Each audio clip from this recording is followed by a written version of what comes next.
Bonjour à tous les entrepreneurs, dirigeants et passionnés de stratégie qui nous rejoignent. Bienvenue dans ce décryptage où l'on va décortiquer ensemble les mécaniques d'un marché qui peut parfois sembler totalement bloqué. Aujourd'hui, on s'attaque à un vrai casse-tête. Comment une entreprise peut-elle concrètement sortir du lot et arrêter d'être invisible dans un secteur déjà saturé? C'est une vraie plongée stratégique qui nous attend, alors allons-y. Alors on plonge direct dans le vif du sujet avec cette question fondamentale. Prenons juste 2 secondes pour y réfléchir. Sérieusement, face à une mer d'options qui ont toutes l'air identiques, pourquoi un prospect devrait-il s'arrêter sur une offre en particulier? Le truc, c'est que si une entreprise n'est pas capable de répondre à ça de façon quasi instantanée, la bataille est perdue avant même d'avoir commencé. Et ça nous amène directement à cette citation tirée de nos sources qui tape vraiment dans le mille. Le marché ne manque pas d'offres, il manque de raisons d'y croire. En fait, la méthode Stratégos identifie la clarté comme le tout premier levier pour vendre. L'idée est brutale mais tellement vraie, si l'on n'arrive pas à expliquer pourquoi on est le choix numéro 1, et ce en moins de 10 secondes chrono, les clients ne vont tout simplement pas faire l'effort de chercher à notre place. C'est aussi simple que ça. Ce qui nous amène à la première grande partie, le problème du marché saturé. Et ça illustre brillamment une réalité franchement douloureuse pour beaucoup. On part d'un espace où la croissance stagne complètement, où les marges fondent comme neige au soleil et où la frustration devient le quotidien des dirigeants.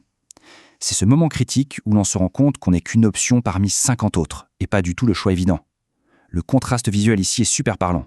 D'un côté, la pièce d'échec noire complètement brisée, qui représente l'entreprise écrasée par la pression d'un marché encombré, et de l'autre, la pièce blanche, fière et intacte, qui incarne celle qui a réussi à redevenir visible. Tout l'enjeu est là. Arrêter de subir la concurrence et reprendre le contrôle du plateau. Passons à la section 2, l'expérience du terrain.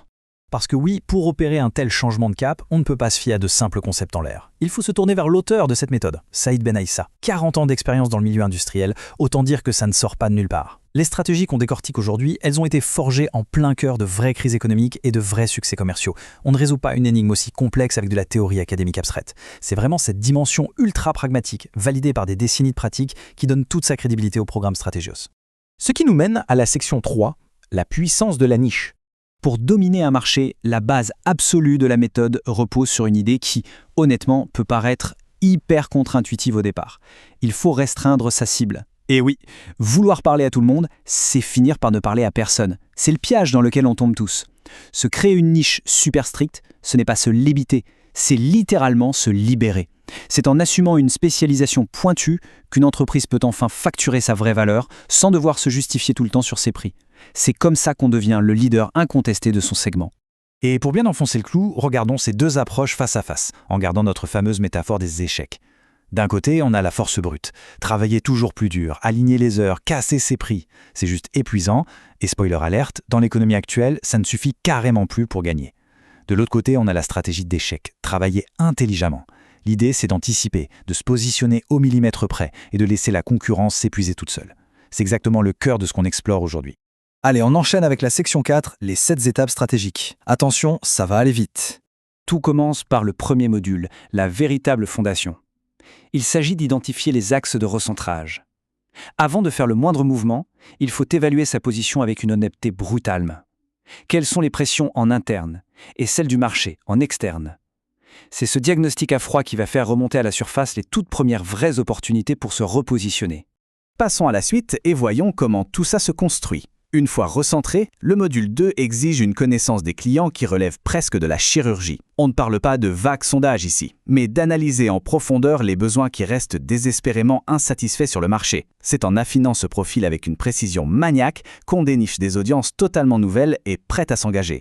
Ensuite, arrive une tactique vraiment redoutable dans le module 3, l'analyse impitoyable de ce que font les concurrents. Attention, le but n'est pas du tout de copier, le but c'est de trouver leurs angles morts. En disséquant ce qui se fait déjà, on peut mettre le doigt sur des opportunités en or massif que les autres laissent passer, bien souvent par pure complaisance ou par habitude.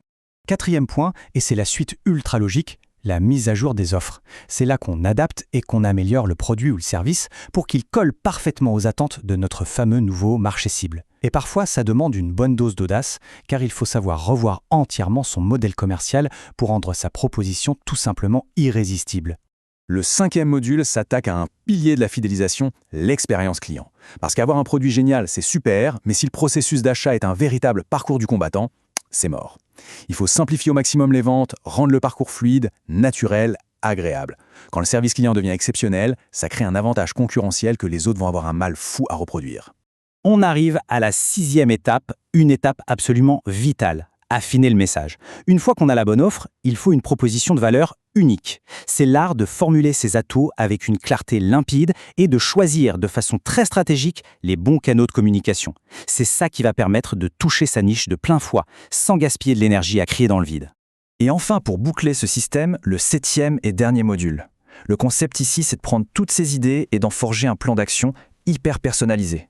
Parce qu'on est d'accord, la théorie sans la pratique, ça ne vaut pas grand-chose. C'est l'exécution rigoureuse de tout ce plan qui a transformé cette méthode en une véritable domination sur le terrain. Ce qui nous amène à la section 5, une transformation sans risque. Maintenant, ce qui est vraiment intéressant avec cette diapositive, c'est l'aspect pratique. Après avoir vu toute la mécanique du programme, comment on y accède, eh bien les sources montrent que l'offre a été conçue pour balayer toutes les hésitations. Accéder à ce repositionnement ne demande pas d'hypothéquer sa boîte. Il y a une réduction immédiate de 50% avec le code STRATEGOS, ce qui fait tomber l'accès complet à seulement 23,50 €. C'est une barrière à l'entrée qui est littéralement fracassée pour que les entrepreneurs puissent s'équiper tout de suite. Et pour asseoir le tout, la démarche pousse le bouchon encore plus loin avec une approche zéro risque. Le mentor propose une garantie de 30 jours vraiment solide. S'il n'y a pas 100% des résultats attendus, le remboursement est total, zéro discussion. C'est hyper audacieux, car il prend tout le risque sur lui, ce qui enlève purement et simplement la moindre excuse pour ne pas se lancer. Pour terminer ce décryptage, voici une réflexion qui mérite qu'on s'y attarde. Sur l'échiquier totalement impitoyable des affaires d'aujourd'hui, le but, ce n'est plus juste d'encaisser les coups et de survivre, c'est de dicter le jeu. Alors la question se pose. En regardant sa stratégie actuelle, l'entreprise a-t-elle vraiment ce fameux coup d'avance, celui qui est indispensable pour remporter la partie? C'est sur cette question qu'on va se quitter. Merci d'avoir suivi cette analyse avec nous et à très vite pour un prochain décryptage stratégique.